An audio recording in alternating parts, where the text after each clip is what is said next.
পৃথিবী বড় স্বার্থপর, দুনিয়া বড় স্বার্থপর। দুনিয়া কাউরে জায়গা দেয় না, দুনিয়া কাউরে জায়গা দেয় না। এত মজবুত পাইলিং করে যেই বিল্ডিং বানাইলাম, দুনিয়া তারে থাকতে দেয় না। যা বেটা যা, যা তুই লাথি দিয়া বাইর করে যা, কবরে যা, কবরে যা।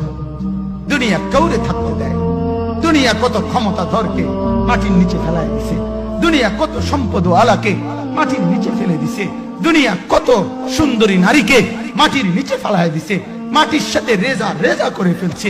আজ আর চেহারা নাই, আজ আর রূপ নাই, আজ আর যৌবন নাই, আজ আর ক্ষমতা নাই।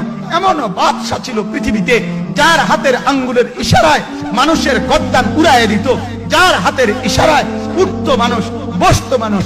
আজ বাদশারা নাই, আজ সম্পদওয়ালারা নাই, আজ মালওয়ালারা নাই। দুনিয়া কাউরে থাকতে দেয় না, কাউরে না দোস্ত, কাউরে দেয় না। দুনিয়া দাদারে আমার থাকতে দেয় নাই। আমার দাদারে আমি দেখছি, আজ আমার দাদা নাই। আমার নানারে আমি দেখছি, আমার নানা নাই। আমার দাদিরে আমি দেখছি, আমার দাদি নাই। আমার নানিরে আমি দেখছি, আমার নানি নাই। আমার বাবারে আমি দেখছি, 14 লক্ষ টাকা বাবার পেনশনের আমি সব ডাক্তারের পিছনে খরচ করে ফেলছি, বাড়ির ফসলের জমি বিক্রি করে ফেলছি। আমার বাপ যেন না মরে বারবার বারে হসপিটালে নিছি, কিন্তু দুনিয়া আমার বাপকে থাকতে দেয় নাই। আমার বাপ কবরে চলে গেছে।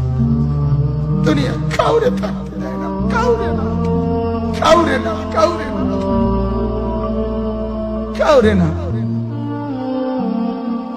আমার বাপ দুনিয়া কাউরে থাকতে দেয় না। তুমি থাকবা না, তুমি থাকবা না। দুনিয়ার ধোকায় পড়ো না বাপ, দুনিয়ার ধোকায় পড়ো না। মাকে বুঝান, আজ মারা বেসামাল হয়ে গেছে, আজ বোনেরা বেসামাল হয়ে গেছে, বেপরদার উৎসব তুলে দিছে। এটা যেন আল্লাহর সাথে যুদ্ধ করছে। আল্লাহ করোনা না, তুমি আরো কিছু দাও, আমরা বেপরদিকে ছাড়বো না। যুবক ছেলেগুলো যেন বলতেছে, আল্লাহ তুমি করোনা দেওয়ার চাই দাও, অশ্লীল ছবি দেখা, ফেসবুকে নর্তকী দেখা, আমরা ছাড়বো না। দেখি তুমি কি করতে পারো, তুমি যা করার করো। দোকানদার ব্যবসায়ীরা হারামের লেনদেন করা বন্ধ করছে না, সুদখোর সুদ ছাড়ছে না, ঘুষখোর ঘুষ ছাড়ছে না, নাফরমান আর জিনাকার ব্যভিচারী এরা কেউ কিছু ছাড়ছে না। বেহায়ার বেপর্দা নারী তার অশ্লীলতার বেহায়াপনা ছাড়ছে না। মুসলমান তার ঘরে টেলিভিশনের নর্তকীর আওয়াজ তো বন্ধ করছে না। হায় করোনা কিভাবে যাবে, আযাব কিভাবে যাবে বলেন, বলেন, বলেন আপনারা। আমার বাপ ফেরাউনের উপরে তো আযাব এতদিন ছিল না।